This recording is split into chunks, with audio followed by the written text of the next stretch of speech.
മരണത്തിന് എന്തെങ്കിലും എന്തെങ്കിലും ധർമ്മം അനുഷ്ഠിക്കാനുണ്ടോ? മരണം ആവശ്യമുണ്ടോ? എന്തെങ്കിലും മരണം കൊണ്ട് ഗുണമുണ്ടോ? അതോ വെറും ഒരു ഉപയോഗശൂന്യമായിട്ടുള്ള ഏത് വിധേനയും ഒഴിവാക്കപ്പെടേണ്ട ഒന്നാണോ മരണം?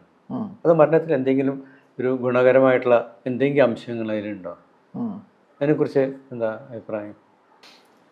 ഫിലോസഫിക്കലി നമ്മൾ മരണത്തിന് പേഴ്സണലായിട്ടല്ലാതെ മരണം സംഭവിക്കുന്നു. End comes to everything. അത് നമ്മൾ ലിവിങ് ബീയിങ്സിനെ സംബന്ധിച്ചിടത്തോളം അതിൻ്റെ ആക്ടിവിറ്റി ഒരു സ്റ്റേജിലെത്തുമ്പോൾ it has to stop and then ശരീരം പിന്നെ ജീർണിക്കാനായിട്ട്, അതായത് റിട്ടേൺ ടു ദി എലിമെൻറ്റ്സ്, അതിലേക്ക് സ്റ്റാർട്ട് ചെയ്യുന്നു. അത് ചിലപ്പോൾ ആ ടിപ്പിംഗ് പോയിന്റിന് മുമ്പ് തന്നെ ചിലപ്പോൾ ഈ ഡീജനറേഷൻ തുടങ്ങിയെന്ന് വരാം, അല്ലേ? അതെ അതെ. അത് ഗ്രാജുവലായിട്ട് ചെയ്തുകൊണ്ടിരിക്കുന്നു. അത് എന്തെങ്കിലും പെയിൻ ഉണ്ടാക്കും ഈ പ്രോസസ്. പെയിൻ എന്ന് പറയുന്നത് അത് കൊണ്ട് ശാരീരികമായിട്ട് എന്തെങ്കിലും ഹർട്ട് ചെയ്യുമ്പോൾ നമുക്കുണ്ടാകുന്ന മാനസികമായ ഫീലിംഗ് അതുണ്ടാക്കുന്നുണ്ടോ? ഡെത്ത് ആസ് സച്ച് ഒരു ഫിസിക്കൽ പെയിൻ ഉണ്ടാക്കുന്ന ഒരു സാധനം അല്ല എന്നാണ് ഇതുവരെയുള്ള റിസർച്ചൊക്കെ കാണിച്ചിരിക്കുന്നത്. ഇതിന് വല്ല ധർമ്മം അനുഷ്ഠിക്കാനുണ്ടോ എന്ന് ചോദിക്കുകയാണെങ്കിൽ എനിക്ക് തോന്നുന്നത് കുറച്ചുകൂടെ ലൈഫിന് മീനിങ് ഫുൾ ആക്കുന്നത്, കുറച്ചുകൂടെ അർത്ഥവത്താക്കുന്നത് നമ്മൾ മരിക്കാൻ പോകേണ്ടത് എന്നുള്ള ഒരു അവയർനെസ് ആണല്ലോ. കാരണം ഇറ്റ്സ് ലിമിറ്റഡ്, നമ്മുടെ ജീവിതം പരിമിതമാക്കപ്പെട്ടിട്ടുള്ള ഒന്നാണ് എന്ന് പറയുമ്പോൾ അത് കുറച്ചുകൂടെ വൃത്തിയായിട്ട് ചെയ്യണമെന്ന് നമുക്ക് തോന്നാൻ സാധ്യത ഉണ്ടല്ലോ. അല്ല, ജീവിതം തന്നെ കുറച്ചുകൂടെ നന്നായി ജീവിക്കണം എന്ന് തോന്നാൻ നമ്മുടെ ഈ മരണം നമുക്ക് ഒരു പ്രചോദനമാണ് എന്നുള്ള നിലയ്ക്കുവാണെങ്കിൽ മരണത്തിനൊരു ഉപയോഗം നമുക്ക് കണ്ടെത്താൻ പറ്റുമല്ലോ.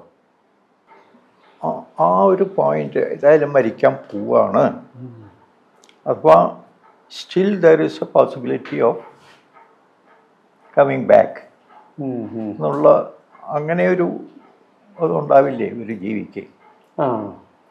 ടോട്ടലായിട്ട് ഞാൻ ഗോയിങ് ടു ഡെഫിനറ്റ്, അഥവാ still there is A possibility of recovery. അങ്ങനെ ഒരു ഇത് ഇല്ലാതെ ടോട്ടലായിട്ട് അബാൻഡൻ. പിന്നെ ഒന്ന് നമ്മൾ വിൽഫുൾ ഡെത്ത്, ഇപ്പോൾ സമാധിയിലേക്ക് പോവാം. സമാധി ഇരുന്ന് ഭക്ഷണം ഉപേക്ഷിച്ചു, എല്ലാം ഉപേക്ഷിച്ചു, ജസ്റ്റ് ലൈം, അത് തന്നെത്താൻ മരിക്കില്ലേ? അങ്ങനെ ഒരു ഇതുണ്ട്. അത് പ്രായോപവേശം എന്നൊക്കെ പറയുമല്ലോ, അല്ലേ? പ്രായോപവേശം ചെയ്യാന്നൊക്കെ പറയുന്ന ജൈനമതക്കാർക്കാണോ അങ്ങനെ ഉണ്ടല്ലോ? സ്വന്തം ഇച്ഛയോട് കൂടിയിട്ട് അങ്ങനെ മരിച്ചു പോവുക എന്നുള്ളത്. സന്യാസികൾ എന്ന് പറയുന്ന എല്ലാം ഉപേക്ഷിച്ച് ഇങ്ങനെ ഇരുന്നു. Going to nothing more is needed. അങ്ങനെയുള്ളപ്പോൾ ഗ്രാജുവലായിട്ടുള്ള ഒരു ഫീലിംഗ് ഉണ്ടോ മരണത്തിന്? അതോ it is just a total cut into? മരണം വാസ്തവത്തിൽ ഈവൻ്റാണ്, നോട്ട് എ പ്രോസസ്. ഈവൻ്റാണ്. കാരണം എപ്പോൾ ഹാർട്ട് കംപ്ലീറ്റ് ആയിട്ട് നിന്ന് പോണി, അല്ലെങ്കിൽ ബ്രെയിൻ സ്റ്റെം ആക്ടിവിറ്റി സ്റ്റോപ്പ് ചെയ്തു, അവിടെ മരിച്ചു എന്നാണ്. അതായത് അതുവരെ അപ്പോൾ ഇറ്റ്സ് എൻ ഈവൻറ്റ്. ബട്ട് നമ്മൾ അതിനെക്കുറിച്ചിട്ട് ഡിസ്കസ് ചെയ്യാൻ വേണ്ടിയിട്ട് നമ്മൾ അതിനൊരു പ്രോസസ്സ് എന്നുള്ളത്, ഡൈയിങ് പ്രോസസ്സ് എന്നുള്ളത് എനിക്ക് എടുത്തിട്ട് നമ്മൾ അതിനെക്കുറിച്ച് ആലോചിക്കണമെന്ന് മാത്രം. ഡെത്ത് ഹാപ്പൻ ചെയ്യുന്നത് ആസ് ആൻ ഈവൻറ്റ്. ഇതായി ഇത്രയും നേരം ലൈഫ് ഉണ്ടായിരുന്നു, ഇവിടെ നിന്ന് ലൈഫില്ല. That's A point. ഒരു ഈവൻ്റാണ് അവിടെ. അതെ, ഒരു ഇവൻറ്റ്. അതിൽ നമ്മുടെ ഫിസിക്കലായിട്ടുള്ള ഓപ്പറേഷൻ മെയിൻലി നമ്മളെ സംബന്ധിച്ചിടത്തോളം ശരീരവും പിന്നെ ഫീലിംഗ് മാനസികമായിട്ടുള്ള അതിനുശേഷം ഇല്ല, അല്ലേ? അതെ അതെ. ഒരു സാധാരണ പൊതുവെ പറയാം ഹാർട്ട് നിന്ന് പോയി. അതന്നെ, ഹാർട്ട് നിന്ന് പോയാലും ചിലപ്പോൾ പിന്നെയും റിവൈവ് ചെയ്യാൻ പറ്റിയെന്ന് വരും, അല്ലേ? പക്ഷെ ബ്രെയിൻ സ്റ്റെം സ്റ്റോപ്പ് ചെയ്ത് കഴിഞ്ഞാൽ പിന്നെ റിവൈവ് ചെയ്യാൻ ബുദ്ധിമുട്ടാണ്. പറ്റില്ല ബുദ്ധിമുട്ടാണെന്നോ? അല്ല പറ്റില്ല. അതുകൊണ്ടാണ് ബ്രെയിൻ സ്റ്റെം ഡെത്ത് ആയി കഴിഞ്ഞാൽ you can harvest the organs. Organ transplant ചെയ്യാനൊക്കെ നമുക്ക് എടുക്കാം. കാരണം brain death is as good as death തന്നെയാണ് അത് എന്ന് പറയാം. അതിനെ എങ്ങനെയാണ് നമ്മൾ ഇപ്പോൾ പാലിയേറ്റീവ് ട്രീറ്റ്മെൻറ്റ് ഈ വിഷയങ്ങളെ എങ്ങനെയാണ് അഡ്രസ്സ് ചെയ്യുക? ഒരു മനുഷ്യൻ്റെ വിവിധ വിധത്തിലുള്ള അപ്രോച്ച് ടുവേർഡ്സ് ഡെത്ത്, അത് ഇങ്ങനെ സെപ്പറേറ്റ് ആയിട്ട് ചെയ്യുമോ? അതൊന്നും പാലിയേറ്റീവ് കെയറിനെ സംബന്ധിച്ചിടത്ത് ഇറ്റ് ഈസ് ഓൺലി പെയിൻ കുറച്ചുകൊണ്ടിരിക്കാം, പെയിൻ കഴിയുന്നത് ഇല്ലാതാക്കി മനുഷ്യൻ to make it less difficult for him to ഒരു peaceful way of comfort measures കൊടുക്കാം. അതെങ്ങനെയാണ് അതിന് വല്ല സെപ്പറേറ്റ് ആയിട്ടുള്ള അപ്രോച്ച് ഉണ്ടോ, അതോ മെത്തഡ്സ് ഉണ്ടോ? ഉണ്ട്. അതാണ് നമ്മൾ എൻഡ് ഓഫ് ലൈഫ് കെയർ എന്നുള്ള ഒരു ചാപ്റ്റർ ഉണ്ട്. അപ്പോൾ അതിലെങ്ങനെയാണ് ഈ സിംറ്റംസ് ഒക്കെ, നിയർ ഡെത്ത് സിംറ്റംസിനൊക്കെ എങ്ങനെയാണ് നമ്മൾ മാനേജ് ചെയ്യുക എന്നുള്ളതൊക്കെ പഠിക്കുന്നുണ്ട്. എങ്ങനെ ഈ എന്താ പറയുക, ഇൻക്രീസ് സെക്രീഷൻസ് ഒക്കെ പ്രശ്നം ഉണ്ടാക്കും. അതേമാതിരി ബ്രെത്ത്ലെസ്നെസ് ഉണ്ടാക്കാം. പിന്നെ മ്യൂക്കസ് മെമ്പറൈൻ കൺജങ്ക്റ്റൈവ ഇതൊക്കെ ഡ്രൈ അപ്പ് ചെയ്യുന്ന വിഷമങ്ങളുണ്ട്. അതൊക്കെ ചെയ്യാൻ വേണ്ടിയിട്ടുള്ള മരുന്നുകളും ട്രീറ്റ്മെൻറ്റ് അപ്രോച്ചും ഉണ്ട്.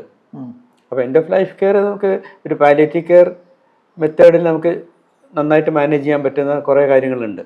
നമുക്ക് അതിനെ പറ്റിയിട്ടുള്ള സയൻറ്റിഫിക് ആയിട്ടുള്ള നോളജ് തന്നെ ഉണ്ട്. ഇതിനെ ഒരു ആക്സെപ്റ്റൻസിലേക്ക് കൊണ്ടുവരിക എന്നുള്ളതിലാണ് കുറച്ച് നമുക്ക് ക്ലേശിക്കേണ്ടി വരുന്നത്. ഡെത്തിനെ ആക്സെപ്റ്റ് ചെയ്യുക എന്നുള്ളത്. മനുഷ്യനും മറ്റ് ജീവികളും തമ്മിലുള്ള വ്യത്യാസം എവിടെയാണ്? എല്ലാ ജീവികൾക്കും ഉണ്ട് മരണം, അതെല്ലാം മരിക്കുന്നുമുണ്ട്. മനുഷ്യനിൽ കുറേ ഇമോഷണലായിട്ടുള്ള അറ്റാച്ച്മെൻറ്റ്സ് ഉണ്ടാവും. അത് മറ്റ് ജീവികൾക്കും ഉണ്ടാവില്ലേ? അതോ നമ്മളൊരു വലിയൊരു ബാരിയർ വയ്ക്കുന്നുണ്ട് human beings and the living beings up to that. Emotions, thinking, നമ്മളെപ്പോലെ വിചാരങ്ങളും ഫ്യൂച്ചറിനെ പറ്റിയുള്ള ഫീലിങ്സ് അതൊക്കെ ഉണ്ടോ? എനിക്കതിനെ പറ്റി സാറാണ് പറയേണ്ടത്.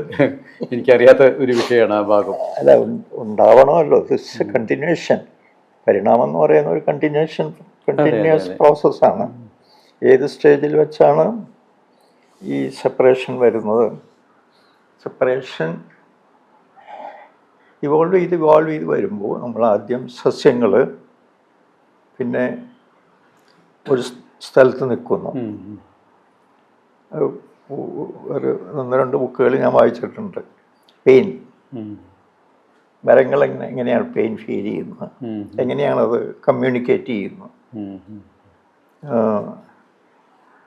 അവയ്ക്ക് ഉണ്ടെന്ന് തന്നെയല്ല ഒരു ട്രീ മറ്റേ അപ്പുറത്ത് നിൽക്കുന്ന ട്രീക്ക് മെസ്സേജ് കൊടുക്കുന്നുണ്ട്.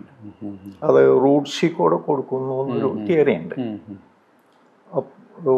ഒരു കലാമിറ്റി വരുന്നുണ്ട്, അല്ലെങ്കിൽ ഒരു സൂക്കേട്, അതനുസരിച്ച് മറ്റത് റിയാക്ട് ചെയ്യുന്നു. അപ്പോൾ that is evidence that communication is taking place.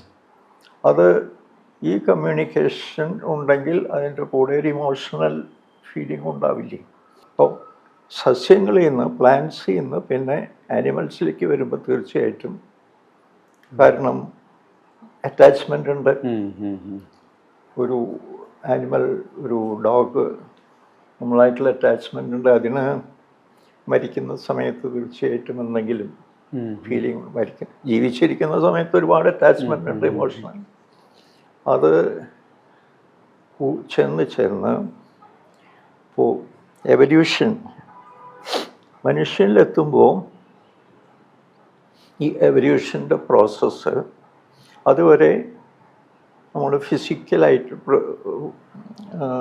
പ്രകൃതി പറയുന്ന അനുസരിച്ചിട്ട് ഇൻസ്റ്റിങ്ക്റ്റീവായിട്ടുള്ള റിയാക്ഷനാണ് അനിമൽസിനുള്ളത്.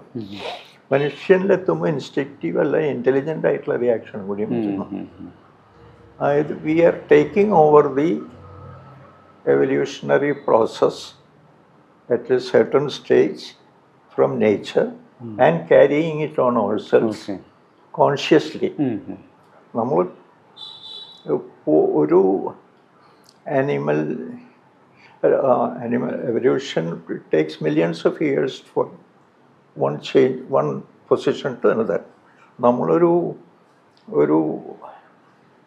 1000 yearsൽ തന്നെ ഒരുപാട് ചെയ്യുന്നു, കോൺഷ്യസിൽ ചെയ്യുന്നു. അത് പറയുന്നില്ല, 20,000 കൊല്ലത്തിൻ്റെ ഒരു വ്യത്യാസമേ ഉള്ളൂ. അമ്പും വില്ലെടുത്ത് വർക്ക് ചെയ്തിരുന്ന മനുഷ്യനും ഇന്ന് ഗോളാന്തര യാത്ര ചെയ്യുന്ന മനുഷ്യൻ ചെയ്യുന്ന അത് അതിൻ്റെ ആ പേസ് കൂടിക്കൊണ്ടുവരുന്നു. മനുഷ്യൻ കോൺഷ്യസ് ആയിട്ട് അതിൽ പാർട്ടിസിപ്പേറ്റ് ചെയ്യുകയും സ്വയം ചേഞ്ചസ് കൊണ്ടുവരികയും ചെയ്യുന്ന ഒരു സ്റ്റേജ് വരുന്നില്ലേ? വാസ്തവത്തിൽ വളരെ വ്യത്യാസമുണ്ട് മനുഷ്യനും മറ്റ് ജീവികളും തമ്മിൽ. കാരണം നമ്മൾ കോൺഷ്യസ് ആയിട്ട് നമ്മളുടെ ചേഞ്ചസ് നമ്മളുടെ ഈ സൊസൈറ്റി ഉണ്ടാക്കുന്നു, തമ്മിൽ ബന്ധം ഉണ്ടാക്കുന്നു, മറ്റുള്ളവരുടെ പെയിന് നമ്മൾ സൊല്യൂഷൻ കൊടുക്കുന്നു. ഇപ്പോൾ മെഡിക്കൽ സയൻസ് തന്നെ മനുഷ്യൻ്റെ ഒരു ഇതല്ലേ. ഇതെങ്ങനെയാണ് ഈ ഡെത്തിൻ്റെ കാര്യത്തിൽ ഒരു വ്യത്യാസം? ഒന്ന് എനിക്ക് തോന്നിയിട്ടുള്ളത്, നമ്മൾ സാധാരണ എന്തെങ്കിലും ഫിസിക്കലായിട്ട് പെയിൻ ഉണ്ടാകുമ്പോൾ ഇതൊന്ന് മാറിക്കിട്ടിയെങ്കിൽ ഒരു സമാധാനമായിട്ട്, ഇപ്പോൾ ഡോക്ടറോട് പറയുന്നു ഇതൊന്ന് ഒരു പെയിൻ കില്ലർ, അല്ലെങ്കിൽ അത് കഴിയുമ്പോൾ ഒരു ഫീലിംഗ്, സെൻസ് ഓഫ് ഹാപ്പിനെസ് മാറുന്നു എന്നുള്ളത്. അത് മരണത്തെ സംബന്ധിച്ചാണെങ്കിൽ അതിനുശേഷം നമ്മളില്ല. ആ ഫീലിംഗ്, ആ സുഖം, സാറ്റിസ്ഫാക്ഷൻ ഫീൽ ചെയ്യാനായിട്ട് നമ്മളില്ല. അത് നമ്മൾ വിചാരിച്ചുകൊണ്ടേയിരിക്കുന്നു സുഖം വരാനായിട്ട്. പക്ഷെ അത് ഇല്ലാത്തതുകൊണ്ട് actually it is not there, but it is only in the thinking. അങ്ങനെ ഒരു സമയം വരട്ടെ, I can lie down comfortably. പിന്നെ മരണം സ്വാഭാവികമാണെന്നുള്ള ഒരു വാസ്തവത്തെ അങ്ങനെ അല്ലാണ്ട് വേറെ വിധത്തിൽ വ്യക്തമാക്കി കൊടുക്കുക എന്നുള്ള ഒന്നുണ്ട്. അതായത് എന്താണ്, എക്സ്പെക്റ്റേഷൻസ് റിയലിസ്റ്റിക് ആക്കുക എന്ന് പറഞ്ഞ മാതിരി, മരിക്കാതിരിക്കുക എന്നുള്ളത് റിയലിസ്റ്റിക് ആയിട്ടുള്ള എക്സ്പെക്റ്റേഷൻ അല്ല. പക്ഷേ സുഖത്തോടുകൂടി മരിക്കുക എന്നുള്ളത് നമുക്കൊരു അച്ചീവ് ചെയ്യാവുന്ന ഒരു എക്സ്പെക്റ്റേഷനായിട്ട് അങ്ങനെ നമുക്ക് കൊണ്ടുവരാൻ പറ്റും. സുഖം എന്ന് പറയുന്ന സംഗതിയാണ് മനസ്സിലാവാത്തത്. അതെ, അസുഖം അനുഭവിക്കാൻ നമ്മൾ ബാക്കി ഉണ്ടാവുന്നില്ല എന്നുള്ള ആ ഒരു പ്രശ്നമുണ്ട്. ഇതിൻ്റെ ഒരു ഫൈനാലിറ്റി ഉണ്ട് ഇതിൻ്റെ. അതിന് റിട്രോസ്പെക്റ്റ് ആയിട്ട് നമുക്ക് ചെയ്യാനില്ല. നമുക്ക് ഈ ഇത് മാത്രമേ ഉള്ളൂ. അതെ, ജീവിതം മാത്രമേ ഉള്ളൂ. അപ്പോൾ നമ്മളൊരു പേഷ്യൻറ്റിനോട് മെൻ്റലി പ്രിപ്പയർ ചെയ്യാൻ പഠിപ്പിക്കുമ്പോൾ ഉണ്ടാകുന്ന ഒരു ഇഷ്യൂ അതാണ്. പക്ഷെ പേഷ്യൻ്റിന് അറിഞ്ഞൂടാ മരിക്കുകയാണോ എന്ന്. മരിക്കാൻ തയ്യാറാക്കുകയാണ്, പക്ഷെ എപ്പോഴാണ് മരണം സംഭവിക്കുന്നത് എന്നുള്ളത് പേഷ്യൻ്റിന് അറിയില്ല. അപ്പം അതിനെ സംബന്ധിച്ചിടത്തോളം അതിനപ്പുറത്തുള്ള സുഖമായിട്ടുള്ള അവസ്ഥയെ പറ്റിയുള്ള ചിന്തയുണ്ടാവും. പക്ഷെ at A particular point it comes, then after that അതില്ല, ആ ജീവി ഇല്ല. സാഹിത്യത്തിൽ മാത്രമല്ല, ഫിലോസഫിക്കലി ഉപനിഷത്തുകളിൽ ഒരുപാടുണ്ട് ഇതിനെപ്പറ്റിയുള്ള, ഇല്ലേ? ഒരുപാടുള്ള ചർച്ച. അത് അധികം കാണുന്നത് ഇപ്പോൾ ഈസ്റ്റേൺ ഫിലോസഫി, അതായത് ഹിന്ദു അല്ലെങ്കിൽ ബുദ്ധിസ്റ്റ് ഇതിലാണ്. ഗ്രീക്കിൽ കാണും, നാച്ചുറൽ റിലീജിയൻസിൽ ഈ തിങ്കിങ് അബൌട്ട് ഡെത്ത്. ഇത് ജൂഡായിസം, ക്രിസ്ത്യാനിറ്റി അല്ലെങ്കിൽ ഇസ്ലാം, ഇതിൽ വളരെ കുറവായിട്ടാണ് ഞാൻ കണ്ടിട്ടുള്ളത്, ടെക്സ്റ്റുകൾ വായിച്ചിട്ടുള്ള ടെക്സ്റ്റുകളിൽ. ഒന്നാമതുള്ളൊരു സംഗതി അതിലൊരു ഈ മനുഷ്യനും മൃഗവുമായിട്ടുള്ള തമ്മിലുള്ളൊരു ഡിവിഷനുണ്ട് ആ ഗ്രൂപ്പ് ഓഫ് റിലീജിയൻസിൽ. മനുഷ്യന് വേണ്ടിയിട്ടാണ് ജന്തുക്കളെല്ലാം ദൈവം സൃഷ്ടിച്ചിരിക്കുന്നത് എന്നുള്ള ആ ഒരു അപ്രോച്ച്. പക്ഷെ ഈ ഈസ്റ്റേൺ ഇതിലും ബുദ്ധിസോ ഹിന്ദുയിസം എന്ന് പറഞ്ഞൊന്നുമില്ല. നമ്മൾ പറയുന്ന ഈ ഗ്രൂപ്പ് ഓഫ് ഇതിൽ ആ ഡിവിഷനേ ഇല്ല. അനിമലും മനുഷ്യനും മാത്രമല്ല പ്ലാന്റും മറ്റ് ജീവനില്ലാത്ത വസ്തുക്കൾ, മലയും പുഴയും ഇതൊക്കെ പാർട്ടിസിപ്പേറ്റ് ചെയ്യുന്ന ഒരു വലിയൊരു ഡ്രാമയായിട്ടാണ് ഇതിലുള്ളത്. ബുദ്ധൻ പറയുന്ന അത് ഒരു നമ്മൾ ചേഞ്ച് ചെയ്ത് ഫിസിക്കലി നമ്മുടെ ശരീരത്തിലെ ഓരോ കോശവും മാറിക്കൊണ്ടിരിക്കുന്നു, റിന്യൂ ചെയ്തുകൊണ്ടിരിക്കുന്നു. പഴയത് അല്ലേ മാറി കണ്ടിന്യൂസ് ആയിട്ട് റിന്യൂ ചെയ്തുകൊണ്ടിരിക്കുന്നു. ഒരു 40 വയസ്സുള്ള ഒരാളിൽ അയാൾ 10 വയസ്സുണ്ടായിരുന്നിടത്ത് ഒരു കോശം പോലും ഇല്ല. ഇങ്ങനെയാണ് ബുദ്ധൻ പറയുന്നത് സയന്റിഫിക്കലി, അല്ലേ? അങ്ങനെയാണ്. It's another person. Every moment A new person is created. അങ്ങനെയുള്ളൊരു അപ്രോച്ചിൽ കൂടെയാണ് ബുദ്ധിസ്റ്റ്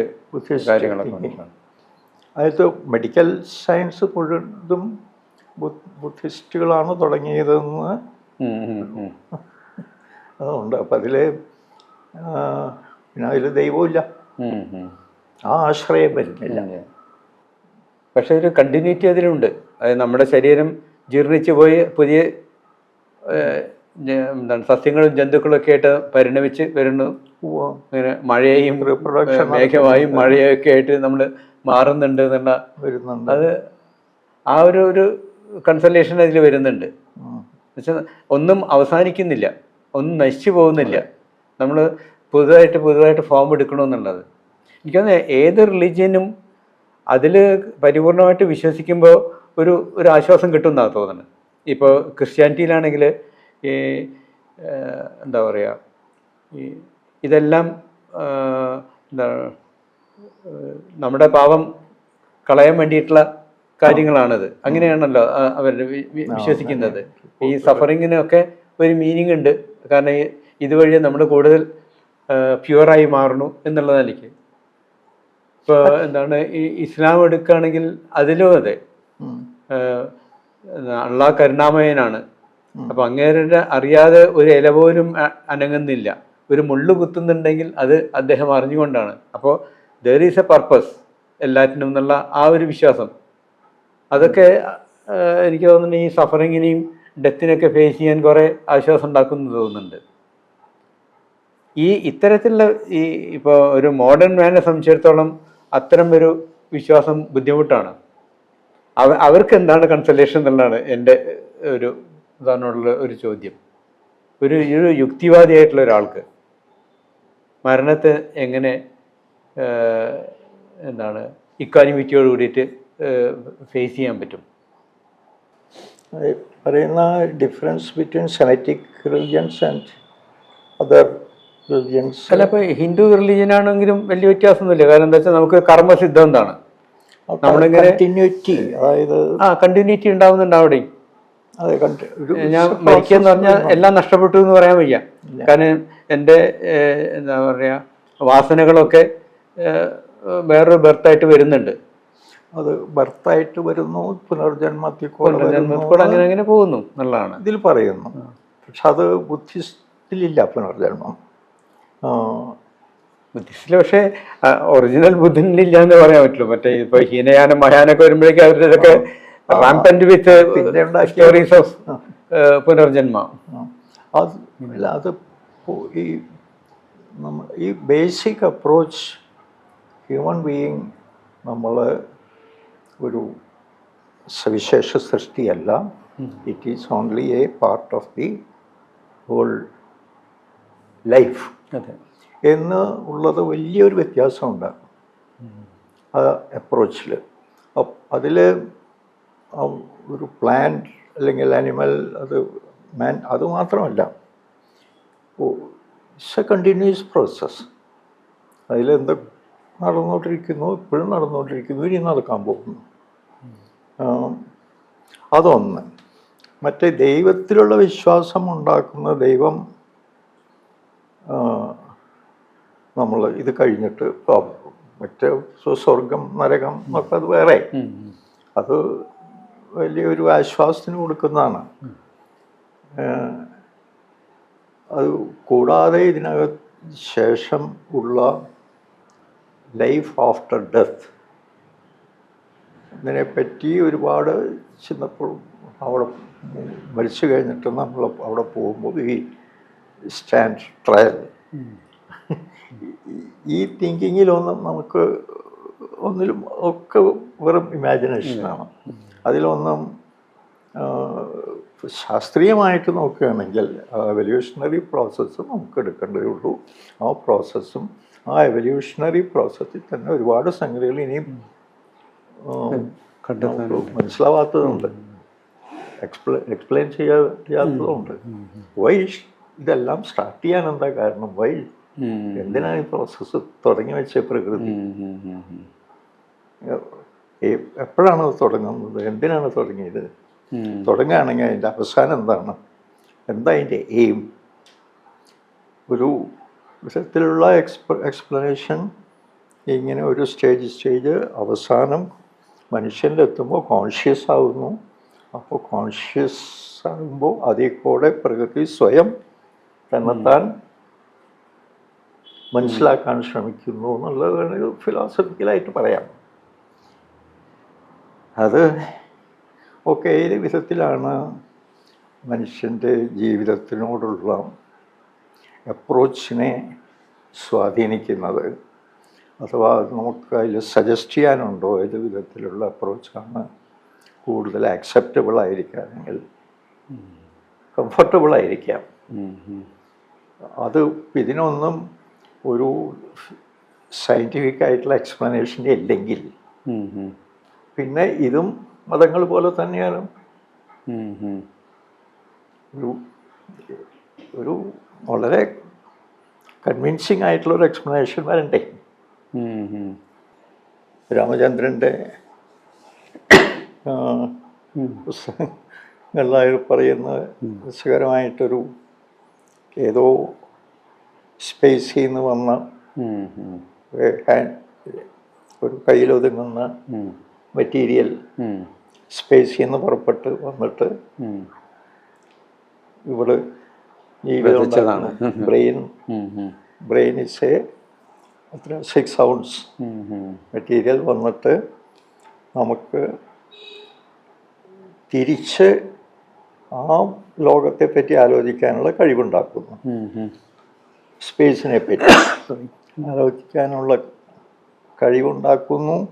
ആ കഴിവിനെ പറ്റി അത്ഭുതപ്പെടാൻ സാധിക്കുന്നു. അതിങ്ങനെ പോകുന്നൊരു അതുകൊണ്ട് ഒരു രസമായിട്ട് അത് സയൻസിൽ എപ്പോഴും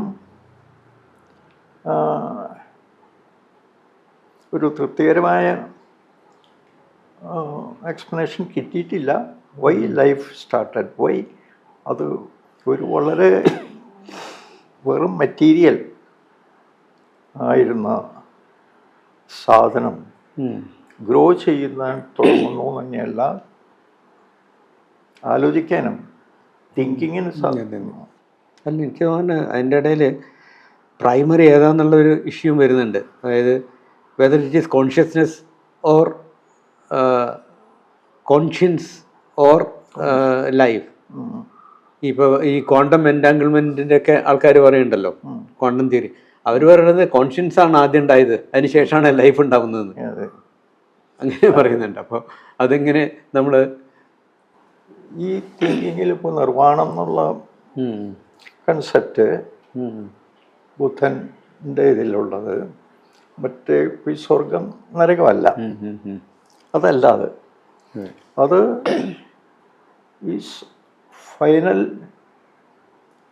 എസ്കേപ്പ്. അതെ, ഇൻ ടു ദി എവിടുന്നാ വന്നേ അതിലേക്കുള്ള അതിലേക്കുള്ള ഇപ്പോൾ അത് കോൺഷ്യസ് ആയിട്ട് ഇപ്പോൾ വരുന്ന നിർവ്വാണം പ്രാപിക്കുക അങ്ങനെ ഒന്ന് വാസ്തവത്തിൽ സാധിക്കില്ല. ആ ഇതിലേക്കുള്ള എസ്കേപ്പ് ഇപ്പോൾ നമ്മൾ ഒരു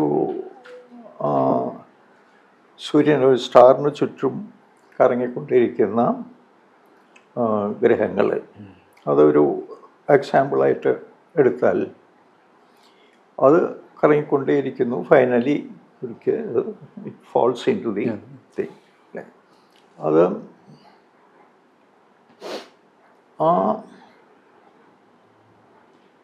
അതിൽ ഇപ്പോൾ ബുദ്ധിസ്റ്റ് അങ്ങനത്തെ വളരെ ബേസിക്കായിട്ടുള്ള ഹീനയാന ബുദ്ധിസ്റ്റിൽ അത് ഇല്ല.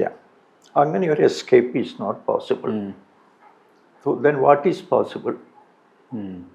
You cannot cross the river, you cannot cross the continuous suffering and living. അങ്ങനെയുള്ള പുനർജന്മം അതിൽ നിന്നൊന്നും ഇല്ല. പിന്നെ what is the end?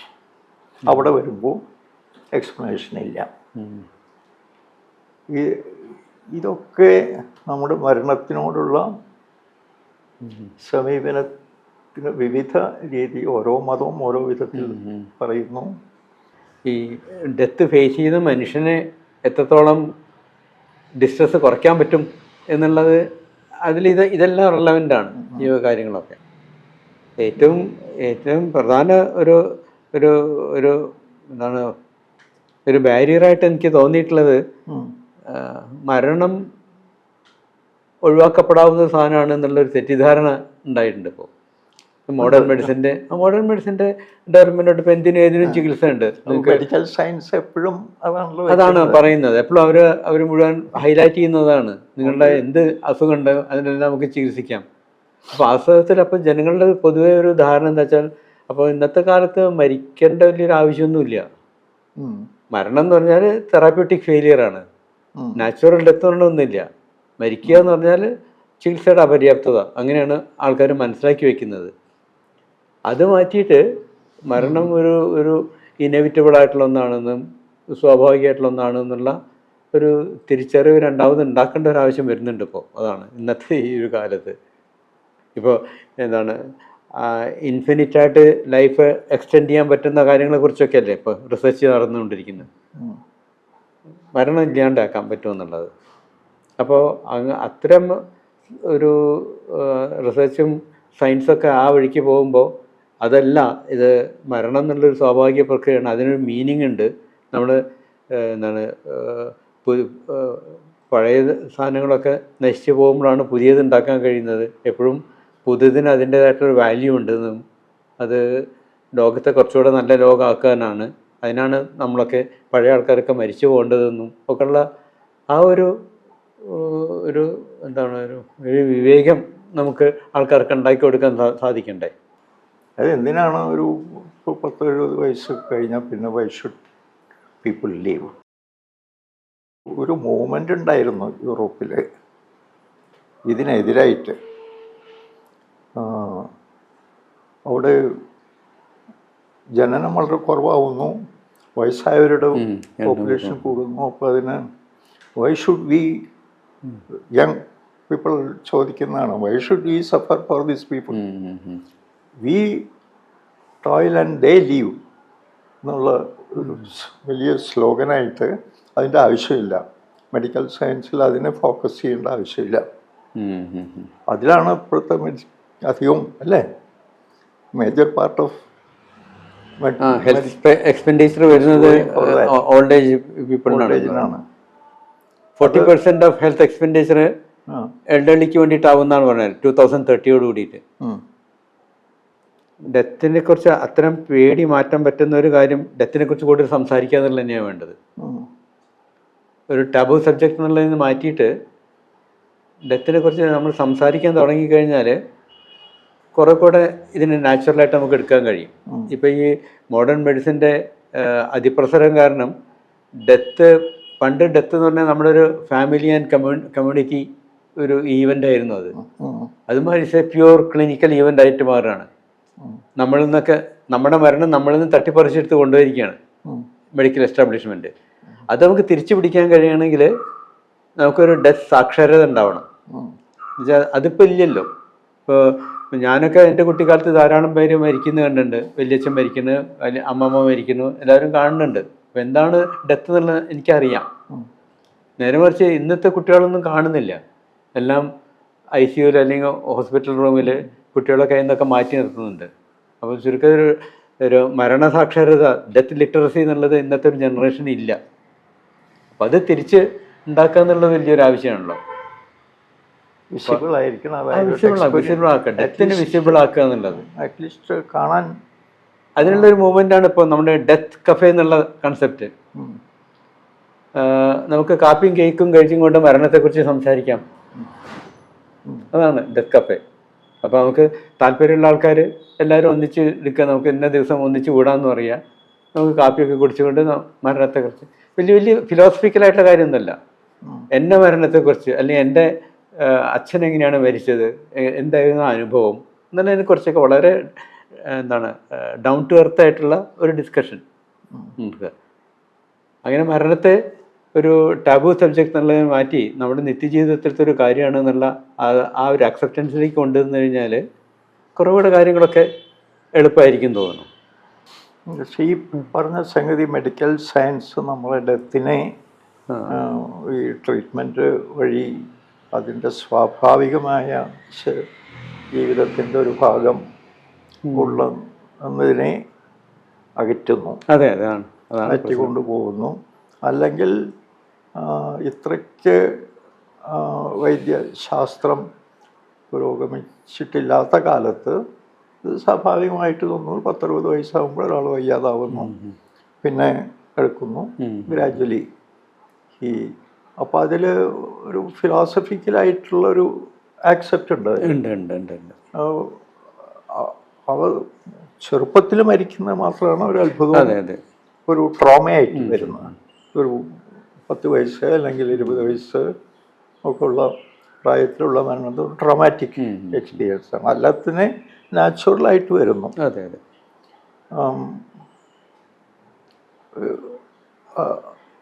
Stage കഴിയുമ്പോൾ ഡീജനറേറ്റ് ചെയ്യുന്നു, ചില ഭാഗങ്ങൾ വർക്ക് ചെയ്യാതാവുന്നു, അങ്ങനെ ടോട്ടൽ സീറോ വരുന്നു.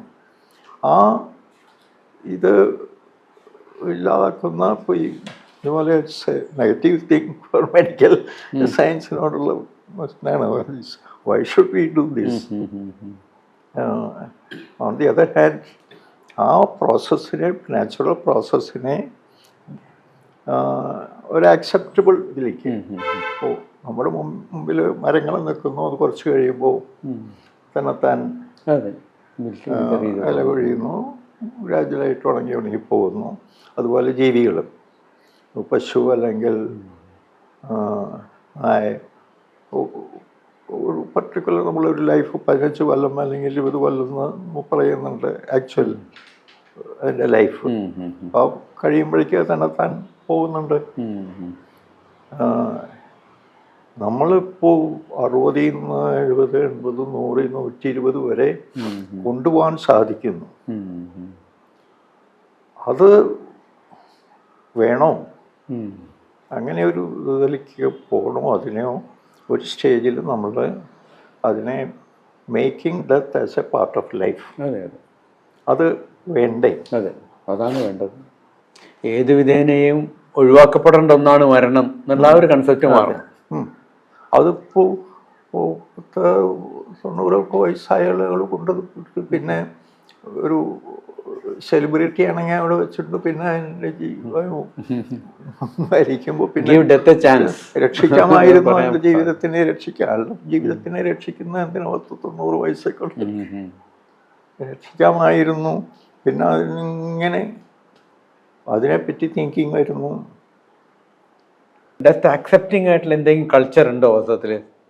ഇപ്പം നമ്മുടെ ഇയാളുണ്ടല്ലോ, നമ്മുടെ Octavia pass, Mexican writer Octavia pass, നമ്മുടെ അംബാസഡറൊക്കെ ആയിരുന്നു. അങ്ങനെ ഒരു കോട്ടുണ്ട് ഇങ്ങനെ: the word death is not pronounced in New York, London or Paris because it burns the lip. Whereas on the other hand, the Mexicans, the Mexicans on the other hand, sleeps with it, celebrates it. It is one of his most favorite toys and steadfast love. മരണത്തെക്കുറിച്ച് അങ്ങനെ പറയാൻ പറ്റുന്ന culture. അങ്ങനെ അത് വെറും ഒരു toll എന്താ പറയുക ഒരു ക്ലെയിം മാത്രമാണോ അതോ മെക്സിക്കൻസിന് അങ്ങനെയാണോ മരണത്തെക്കുറിച്ചുള്ള സങ്കല്പം? അത് മാത്രമല്ല, ഒരു സ്റ്റേജ് കഴിഞ്ഞാൽ പഴയ പ്രിമിറ്റീവ് കൾച്ചറിൽ കൊണ്ടുപോയി അവിടെ ഒരു സ്ഥലത്ത് ഡംപ് ചെയ്യും. അങ്ങനെയുണ്ടല്ലോ. അങ്ങനെയുണ്ട്. അല്ലെങ്കിൽ ദേ അബാൻഡൻ. അങ്ങനെ ഉണ്ട് പഴയ പല കൾച്ചറിലും. നന്നങ്ങാടികളെ കുറിച്ച്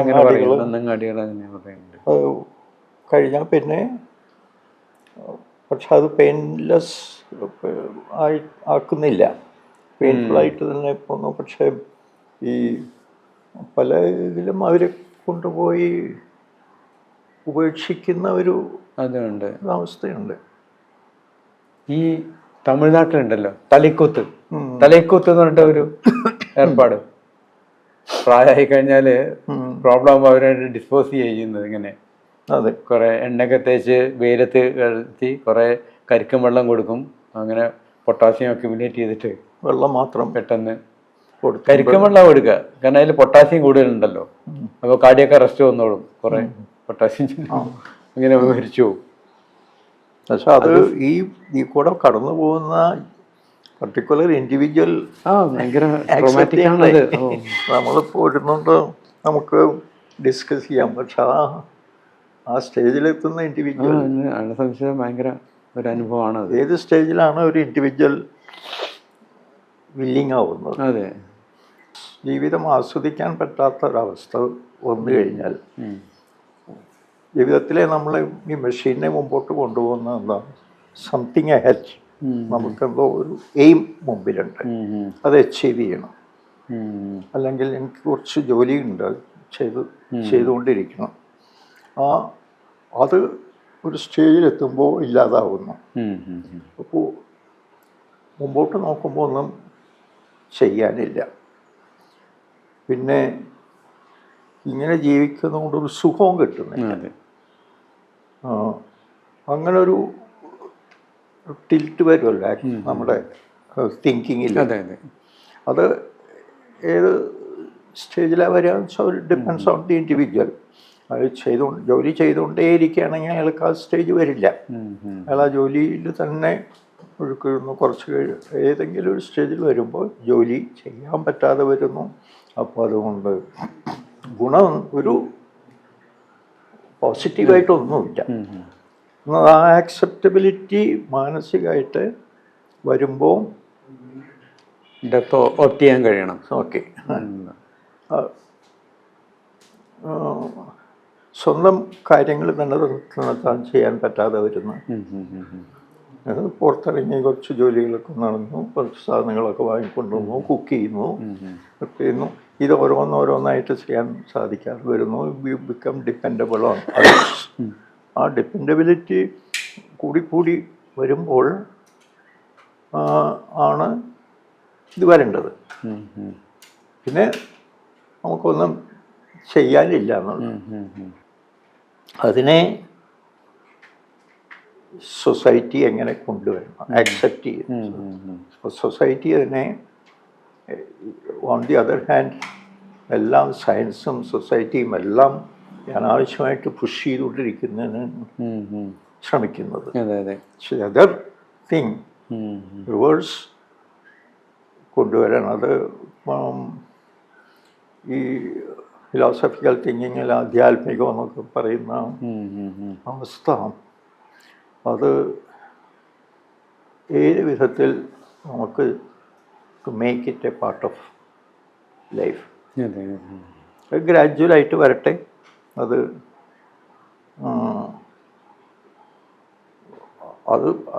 അതിൽ നമ്മൾ സ്വയം ആക്സെപ്റ്റ് ചെയ്തില്ലെങ്കിൽ, അതുകൊണ്ട് ഈ പ്രായമായവർക്കെന്ന പോലെ ചെറുപ്പക്കാർക്കും ഇതൊരു പ്രശ്നമായി തീരാണ്.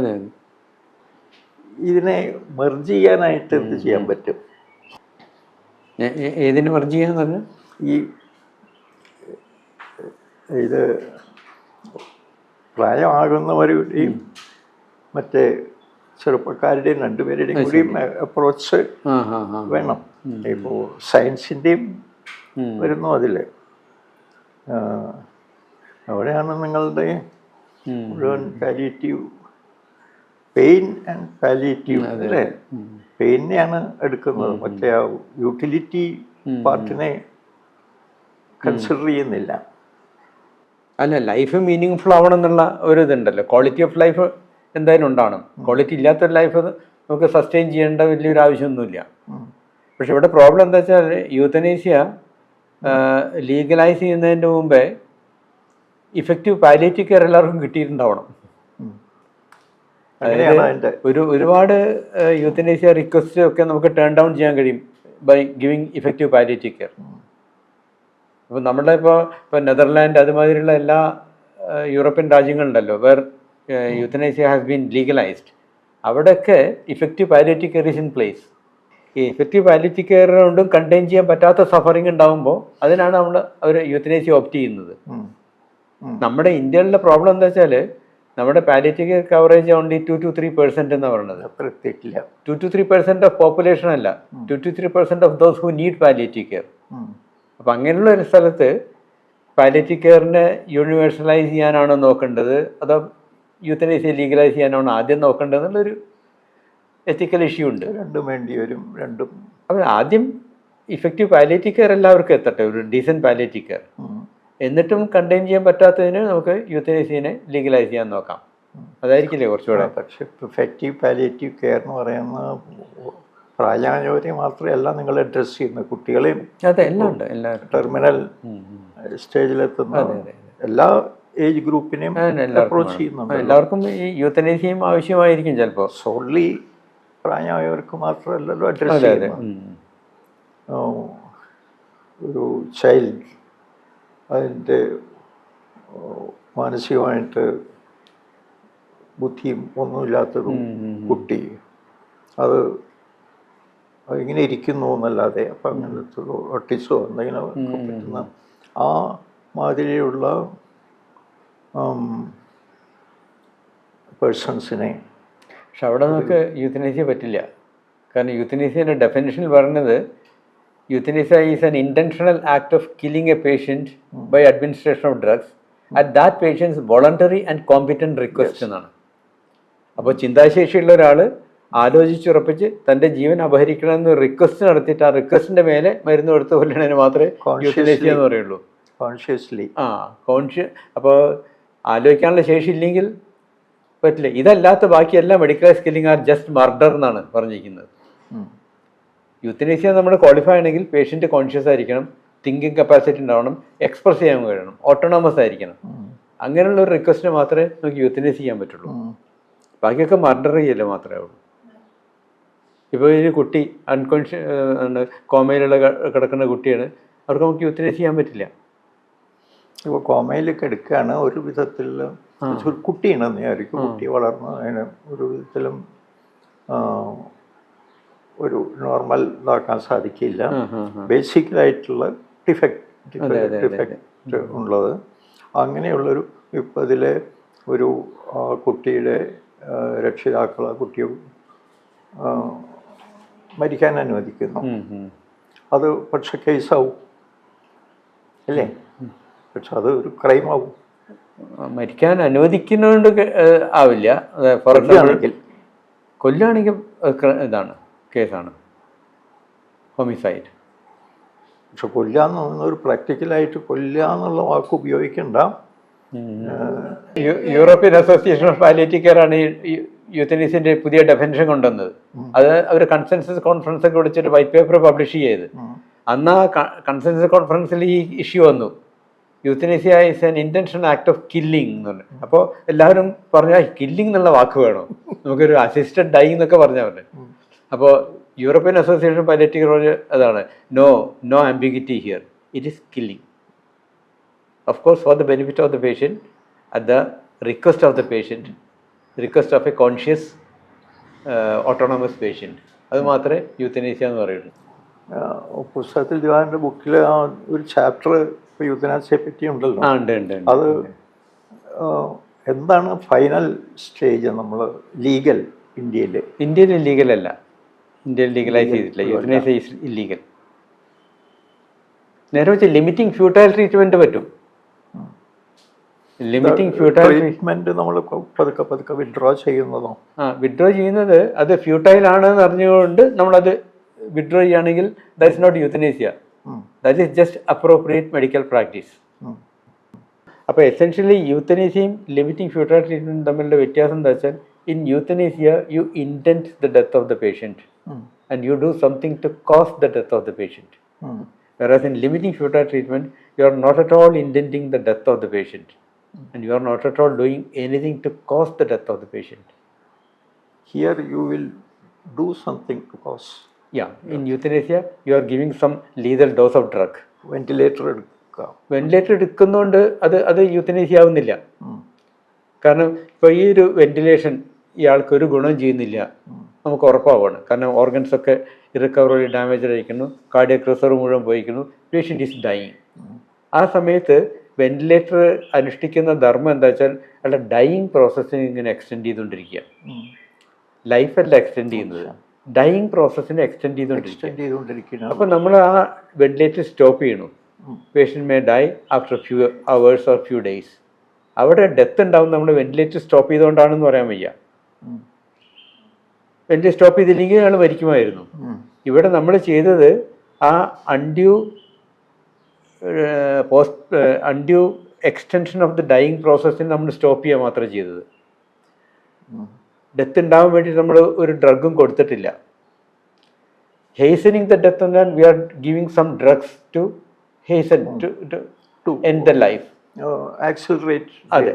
അപ്പോൾ ഹേസനിങ് ദ ഡെത്തും prevention of the undue prolongation of the dying process by stopping the futile ട്രീറ്റ്മെൻറ്റും തമ്മിൽ സട്ടിൽ ബട്ട് സിഗ്നിഫിക്കൻറ്റ് ഡിഫറൻസ് ഉണ്ട്.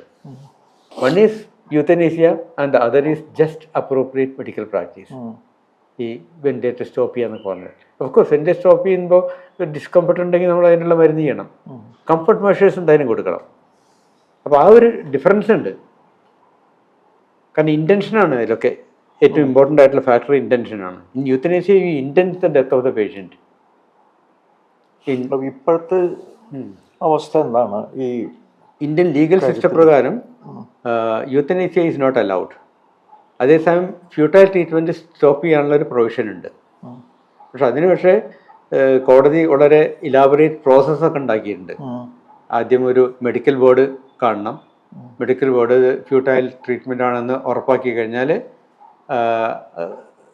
DMOനെ കോണ്ടാക്ട് ചെയ്യണം. DMO വേറൊരു മെഡിക്കൽ ബോർഡിനെ ഇതാക്കണം, കൂടണം. അങ്ങനെ ഇതൊക്കെ കഴിഞ്ഞിട്ട് ആണ് ഇത് സ്റ്റോപ്പ് ചെയ്യാൻ പറ്റുള്ളൂ. മുമ്പ് ഇതിലും കൂടുതലായിരുന്നു പ്രശ്നം. അവസാനം ജുഡീഷ്യൽ ഫസ്റ്റ് ക്ലാസ് മജിസ്ട്രേറ്റൊക്കെ വന്നിട്ട് നോക്കണം എന്നൊക്കെയായിരുന്നു. ഇപ്പം അത് മാറ്റിയിട്ടുണ്ട്. ഒരു ബോർഡ് വെയിറ്റ് ചെയ്യണം. ഈ 2 മെഡിക്കൽ ബോർഡ് വേണം. പക്ഷെ അതും കുമ്പർസമാണ്. കാരണം നമ്മുടെ ഇപ്പോൾ ഒരു നാട്ടിൻപുറത്ത് ഈ 3 സ്പെഷ്യലിസ്റ്റുകളൊക്കെ ഇവിടെ കിട്ടാൻ. അപ്പം അത് നടക്കുന്ന കാര്യമല്ല. അത് ഇനി അത് റിവൈസ് ചെയ്യേണ്ട ഒരു ആവശ്യമുണ്ട് ശരിക്കും. പക്ഷേ കോടതിയെ സംബന്ധിച്ചിടത്തോളം പ്രശ്നം എന്താ വെച്ചാൽ, ഒരു നിയമം ഉണ്ടാക്കിയാൽ അത് ഉപയോഗിക്കും എന്നുള്ളതിനേക്കാൾ കൂടെ അവർക്ക് പേടി അത് ദുരുപയോഗിക്കും എന്നുള്ളതാണ്. അവരുടെ പ്രൈം കൺസേൺ അതാണ്, ഈ നിയമം ദുരുപയോഗിക്കപ്പെടും. അപ്പോൾ അത് കാരണം അവർ ഈ എന്താണ് സേഫ്റ്റി മെഷേഴ്സ് ഇങ്ങനെ കുറേ എടുത്തു വയ്ക്കും. യൂറോപ്യൻ കൺട്രീസിലൊക്കെ എങ്ങനെയാണ്? യൂറോപ്യൻ കൺട്രീസിൽ അവർ ഈ ഇതിനെ ഈ ലിമിറ്റിംഗ് ഫ്യൂട്ടൈൽ ട്രീറ്റ്മെൻറ്റിന് അത്രത്തോളം വലിയ എന്താ പറയുക ആനക്കാരിയായിട്ട് കരുതുന്നില്ല. എന്നുവെച്ചാൽ നമ്മളുടെ ഇവിടെ ഈ കോടതിക്ക് സുപ്രീം കോടതിന് ചെറിയൊരു കൺഫ്യൂഷൻ ഉണ്ടായിട്ടുണ്ട്. അവർ യൂത്തനേസിയയും ലിമിറ്റിംഗ് ഫ്യൂട്ടൈൽ ട്രീറ്റ്മെൻറ്റിനെ കുറച്ചൊക്കെ കൺഫ്യൂസ് ചെയ്തിട്ടുണ്ട്. അങ്ങനെയാണ് ഒരു പാസീവ് യൂത്തനേസിയ എന്നുള്ള ടേമൊക്കെ കൊടുത്തത്. പാസീവ് യൂത്തനേസിയ എന്നുള്ള ടേം പോസിബിൾ അല്ല, അതേസമയം ഓക്സിമോറോൺ. അങ്ങനെ ഒരു കാരണം euthanasia by definition is always active. അപ്പോൾ ഒരു പാസീവ് യൂത്തനേസിയ എന്നുള്ളതൊന്നും ഇല്ല. നിഷ്ക്രിയതയാവത് എന്നുള്ളത് ഇമ്പോസിബിളായിട്ടൊരു വാക്കാണ്. പ്രശ്നം എന്താ വെച്ചാൽ ഡെത്ത് ഡിനൈയിങ് കൾച്ചറാണ്. ഈ ഡെത്ത് ഡിനൈയിങ് കൾച്ചർ തന്നെയാണ് ഈ സുപ്രീം കോടതി ജഡ്ജിമാരും ഷെയർ ചെയ്യുന്നത്. അപ്പോൾ ഡെത്തിനൊരിക്കലും അവർക്ക് നാച്ചുറലായിട്ട് കാണാൻ കഴിയില്ല.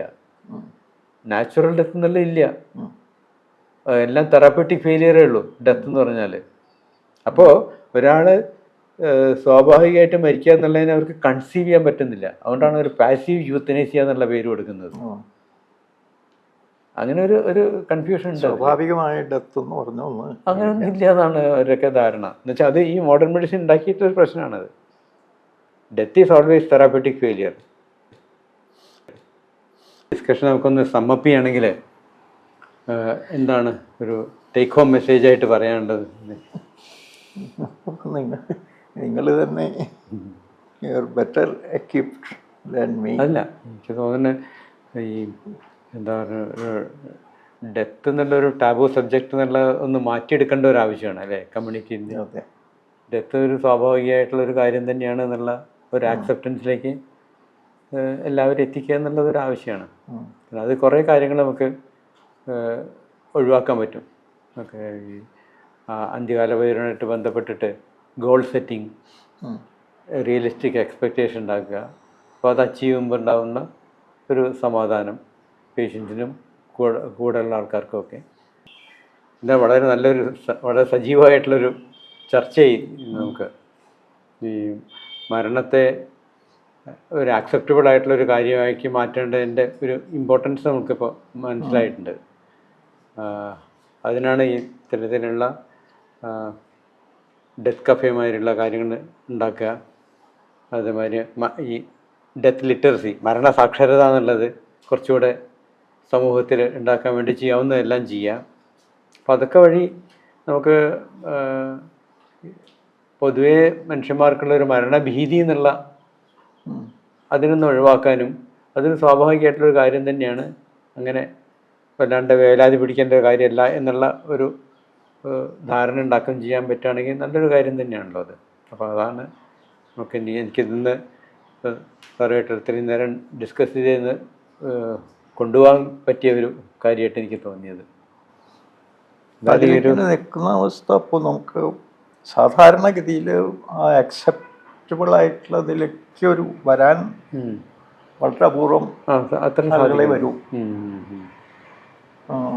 അതെങ്ങനെ അത് ഇപ്പം നമ്മളങ്ങനെ അതിനു വേണ്ടി ട്രെയിൻ ചെയ്യാന്ന് പറയുന്ന ഒരു വിഷമമുള്ള സംഗതിയാണ്. ഒരു ഭാഗം നമ്മൾ സ്പർശിക്കാതെ പോയത് നമ്മൾ രോഗം വന്നു അല്ലെങ്കിൽ വയസ്സായി അങ്ങനെയുള്ള അവസ്ഥയിൽ ഇരിക്കുന്ന രോഗി ഇപ്പോൾ വളരെ ചെറുപ്പത്തിലുള്ള ഒരാളാണെങ്കിൽ ഹു ഈസ് യൂസ്ഫുൾ ഏജ്, അത് ഫാമിലിയെ സപ്പോർട്ട് ചെയ്യുന്ന ഒരാളാണ്, ഇയാളുടെ ആബ്സെൻസ് അവർക്ക് പല വിധത്തിലും പ്രശ്നങ്ങളുണ്ടാക്കും. സപ്പോർട്ട് ചെയ്യുന്ന ഒരാളില്ലാതാവൽ അല്ലെങ്കിൽ ഒരു ഇല്ലാതാകുന്ന വസ്തുക്കളൊരു ഒരു നഷ്ടം ആണെന്നുള്ള ഫാമിലീസ് ഉണ്ടാവുമല്ലോ. ഇപ്പോൾ ക്യാൻസർ വന്നു, ചെറുപ്പമാണ്, ആ മനുഷ്യൻ്റെ അവസ്ഥ ഹീനോസ്. ഇത് അയാൾ പോകുന്നുണ്ട് കുടുംബത്തിന്, പക്ഷെ അയാൾ യൂസ്ഫുൾ അല്ലാതാവുകയും ചെയ്തു. കുടുംബത്തിനാണെങ്കിൽ there is no way, മുമ്പോട്ട് നോക്കുമ്പോൾ പ്രശ്നങ്ങളേ ഉള്ളൂ. അങ്ങനെയുള്ളൊരു ആളെയും അയാളുടെ ഫാമിലിയും എങ്ങനെയാണ് നമ്മൾ അപ്രോച്ച് ചെയ്യാം? അയാളുടെ മാത്രമല്ല, അയാൾക്ക് എപ്പോഴും അറിയാണ് ഞാൻ പോകുന്നതുകൊണ്ട് കുടുംബം. ഇപ്പോൾ കുടുംബത്തിലാണെങ്കിൽ വലിയ പ്രശ്നമാണ്. അതിന് സപ്പോർട്ട് ചെയ്യാൻ സോഷ്യൽ എന്തെങ്കിലും ഉണ്ടോ, ഒരു സിസ്റ്റം എങ്ങനെയുള്ള വിഷമത്തിൽ വരുന്ന കുടുംബങ്ങളെ ഹെൽപ്പ് ചെയ്യാനായിട്ട്? അതാണ് ഇപ്പോൾ പാലിയേറ്റീവ് കെയർ ശ്രമിക്കുന്നതിന് വേണ്ടിയിട്ടാണ് സോഷ്യൽ സപ്പോർട്ട് എന്നൊക്കെ പറയുന്ന കാര്യങ്ങൾ ഉണ്ടാക്കുക. ഇപ്പോൾ അവർ പോയാലും അവരുടെ ഫാമിലിനെ സപ്പോർട്ട് ചെയ്യാനുള്ള കഴിവും സന്നദ്ധതയുള്ളൊരു കമ്മ്യൂണിറ്റി ഇവിടെ ഉണ്ട് എന്നുള്ള ഒരു കാര്യത്തെ അവർക്ക് ബോധ്യപ്പെടുത്തി കൊടുക്കുക. അതിനു വേണ്ടിയിട്ടുള്ള ഒരു നെറ്റ്വർക്ക് ഉണ്ടാവണം. അങ്ങനെയാണ് മറ്റേ ഈ neighbourhood network in palliative care എന്നുള്ള കൺസെപ്റ്റൊക്കെ ഉണ്ടാവുന്നത് അങ്ങനെയാണല്ലോ. നമ്മൾ ഒരാളില്ലാതായി പോകുന്ന സമയത്തും ആ ഫാമിലി അങ്ങനെ ഡിസ്ട്രോയിഡായി പോകാൻ പാടില്ല. എന്തായാലും വളരെ നല്ലൊരു ഫ്രൂട്ട്ഫുൾ ഡിസ്കഷനായി. ഒരുപാട് നന്ദി.